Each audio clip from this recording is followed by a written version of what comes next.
With health updates and more, this is Pro Wrestling Central. My name is John, and you're watching the Wrestling Report.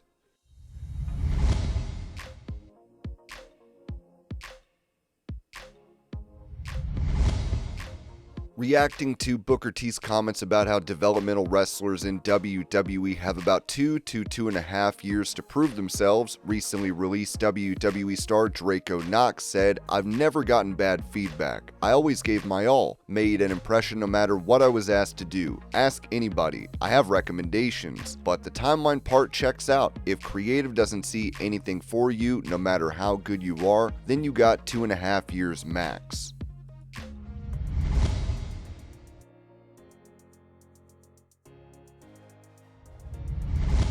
During the kickoff show for Crown Jewel, AJ Styles addressed his plans to retire from WWE, saying, "I'm getting old, folks. Listen, if I could find the fountain of youth and take a couple of sips, I'd wrestle for the rest of my life. But you know, I am getting older, and the fear of embarrassing myself is getting closer. There comes a time in a man's life when he has to take care of business. But when business is done, it's time to take care of his family. I need to spend time with my family. The whole idea of wrestling and having an amazing future in this business is to be able to retire one day, and in 2026 I will retire." Now, Dave Meltzer has noted on Wrestling Observer Radio there is a plan in play for how to handle AJ Styles' retirement in 2026. It's not fully locked in or anything, but the idea is we are gonna do something. So yeah, they believe he's retiring next year.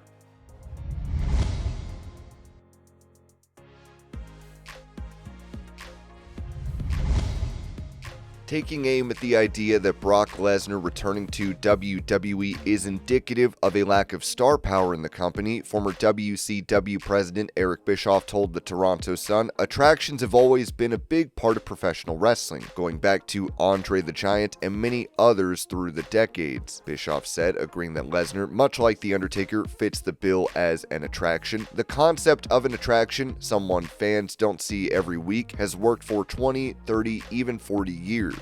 In the past 15 or 20 years especially, with more television time and more stars on screen, it's harder for one person to stand out. Having an attraction or a legend who appears occasionally helps balance the product and keeps different parts of the audience engaged. That's not a sign of desperation. Bringing Brock back wasn't panic, it was smart business. He's still motivated, still a major draw, and still sells tickets. But if he appeared every week, he wouldn't feel special anymore. That's the nature of an attraction. When you look at WWE's current roster, there are several people who could rise to the top within 6 months with the right creative direction and teamwork. The real challenge for WWE isn't finding stars. It's keeping the talent balanced and in their lanes so there are always strong options ready to step up. That's a great place for the company to be right now."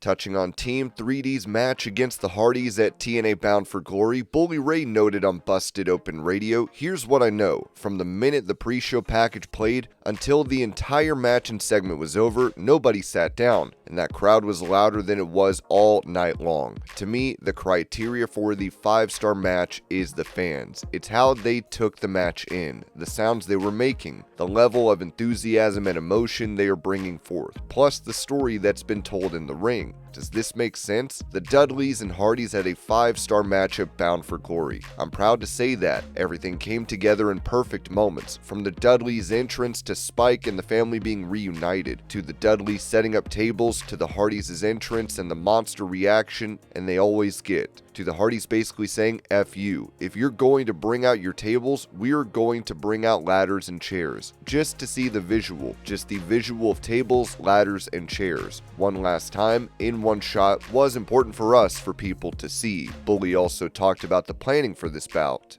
To quote Hannibal from the A-Team, "I love it when a plan comes together. This was a plan the wrestling gods gave to me months ago, a plan that I worked on and cultivated and I presented to TNA. I say that without ego. It's just fact, and it's important that wrestling fans know how things happen. It came to me a while ago, and I knew that the Hardys were doing such a great job in TNA. I knew it was the 25-year anniversary of the tables match in MSG. I knew the clock was ticking taking on Devon. Bravo to Devon for getting in there and doing considerably better than he did at TNA 1000. He wasn't happy with that last appearance and he wanted to get rid of that bad memory. Great job, Devon. Proud of you, brother. TNA said to me, "We want you guys in Minneapolis to do a contract signing." I said, "I don't want to do a contract signing. Contract signings are done to death and are boring. I don't want to get into a fight with the Hardys because that's been done. I want to do something different." "What do you want to do?" "I want to do a final negotiation." "We love that. Let's negotiate the terms of the match and why the match is going to go down this way."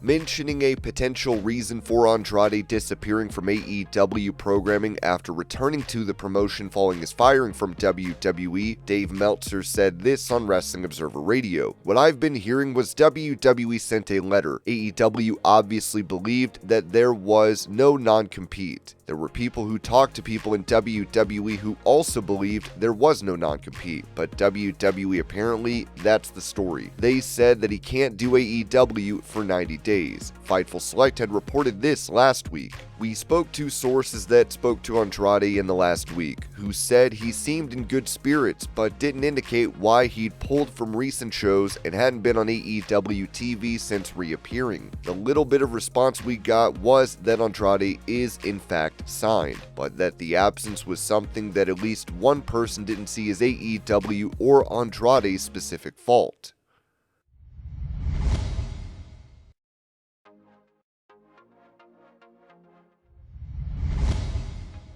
Recently, many have been speculating that Chris Jericho's AEW contract is coming to an end and that he could be planning a return to WWE. Jericho announced his 7th Rockin' Wrestling Rager at Sea cruise, which will take place in November of next year. Brian Alvarez noted something interesting regarding the promotional material for the cruise, saying on Wrestling Observer Radio, "Jericho Cruise has been announced for 2026. Nobody from AEW on the boat, no references to AEW." Dave Meltzer added, "Somebody told me that last cruise he did, there were no AEW people announced until months ahead. But I will say this, people in WWE believe that he's coming to WWE, for what that's worth. He doesn't review AEW matches anymore. He's reviewing other matches and things like that. I think that if a WWE return happens, he's not going to be saying it. He'll want it to be a surprise. If he's not back on AEW television by January, I think people are going to kind of figure that part out. He's been ready for a couple months, and then nothing happened. After about a month after the tour ended and he didn't come back, I started thinking, Tony Khan's probably not bringing him back and probably figures he's going to WWE."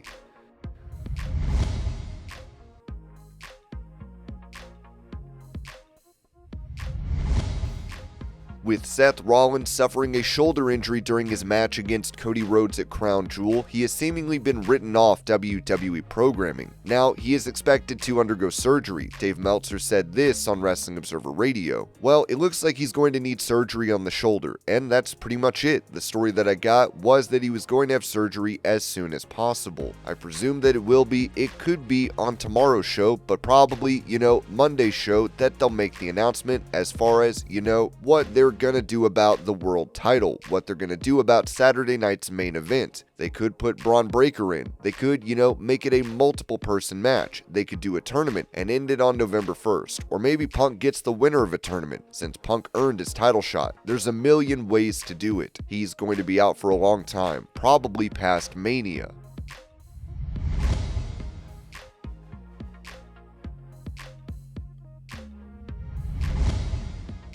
During an NXT live event, Fallon Henley was seemingly injured while taking a soul snatcher from Sol Ruca. Here's a clip.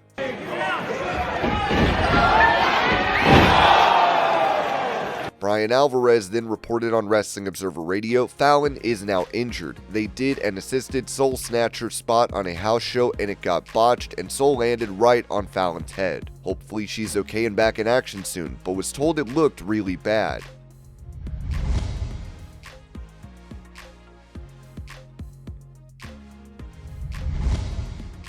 Staying on the topic of injuries in WWE, a rising star could be hurt, as Ringside News wrote that Jacob Fatu finally returned to WWE television on the September 26th episode of SmackDown after a short hiatus. But his comeback has already sparked fresh speculation about his health. Cody Rhodes of Body Slam posted a cryptic update suggesting that the Samoan werewolf may have suffered an injury. He didn't offer any concrete details but used a gif of Fatu to imply that the powerhouse wasn't in the clear. The bug strikes another, Cody Rhodes wrote alongside the gif, hinting that Fatu could be dealing with an issue. Despite the speculation, WWE is still moving forward with big plans for Fatu. He's currently set to collide with Drew McIntyre on the October 17th episode of SmackDown. The match was booked after the two erupted into a wild brawl during the October 10th show, kicking off what looks like the start of a longer feud. Adding more doubt to the injury chatter, Fatu is also still advertised for the October 17th SmackDown and upcoming SmackDown events, which suggests WWE has no concern about him missing television time. At this point, there has been no official confirmation of any injury, leaving fans to question if the rumor has any truth behind it. Until WWE makes a statement, fans will just have to wait and see if Fatu is truly dealing with an injury or if this is nothing more than speculation.